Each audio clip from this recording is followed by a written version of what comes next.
ধরেন যে শারীরিক অবস্থা, এই অবস্থায় উনি রাজনীতি নিয়ে উনি যেহেতু ম্যাডাম একসময় প্রধানমন্ত্রী ছিলেন, 3 বারের প্রধানমন্ত্রী, উনিকে ওনারা স্মরণ করেছেন যে কীরকম রিলেশন পাকিস্তানের সাথে বাংলাদেশের ছিল শহীদ রাষ্ট্রপতি জিয়াউর রহমান স্যারের সময়, পরবর্তী ম্যাডামের সময়, সেগুলোকে ওনারা বলেছেন। বাট ম্যাডাম সেগুলো শুনেছেন এবং পরবর্তীতে গত 15 বৎসর কেমন ছিল সেটাও তারা বলেছে এবং তারা ভবিষ্যতে খুবই আশাবাদী যে বাংলাদেশের সাথে তাদের দ্বিপাক্ষিক সম্পর্ক আরও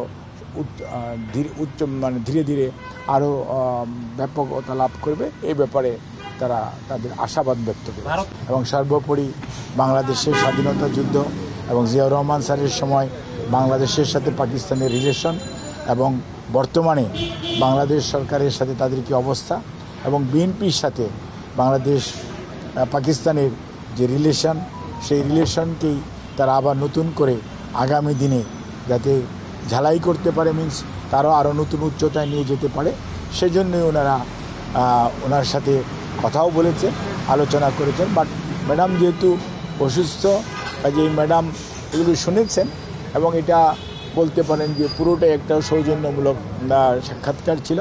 আজকে এসেছিলেন কারণ দীর্ঘদিন ম্যাডাম কারাবন্দী ছিলেন, অসুস্থ আছেন।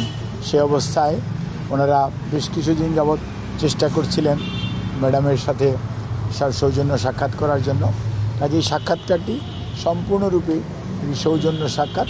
তবে ওনারা যে সমস্ত কথা ওনার সাথে আলোচনা করেছেন, শহীদ রাষ্ট্রপতি জিয়াউর রহমানের সেই 65 সনের খেমকারান যুদ্ধের কথাও শ্রদ্ধার সঙ্গে স্মরণ করেছেন। বাংলাদেশে নিযুক্ত পাকিস্তানি হাইকমিশনার এবং সস্ত্রীক এবং সেই সাথে ওনার সাথে ডেপুটি হাইকমিশনার সহ ওদের 4 সদস্যের টিম আমাদের বাংলাদেশ জাতীয়তাবাদী দলের চেয়ারপারসন দেশনেত্রী বেগম খালেদা জিয়ার সাথে কুশল বিনিময়ের জন্য এবং ওনারা ম্যাডামের চিকিৎসার জন্য খোঁজখবর নিয়েছেন, কোথায় যাবেন, কি অবস্থা হবে বা কি চিকিৎসা হবে, কবে নাগাদ উনি ফিরতে পারেন, এই সমস্ত বিষয়ে উনি খোঁজখবর নিয়েছেন। ম্যাডাম ওনাদের সেই সমস্ত প্রশ্নের উত্তর দিয়েছেন।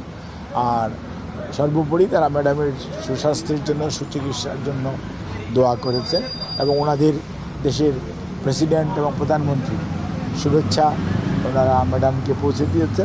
ম্যাডামও প্রতি উত্তরে তাদেরকে প্রধানমন্ত্রী এবং রাষ্ট্রপতিকে ওনার সালাম জানিয়েছেন।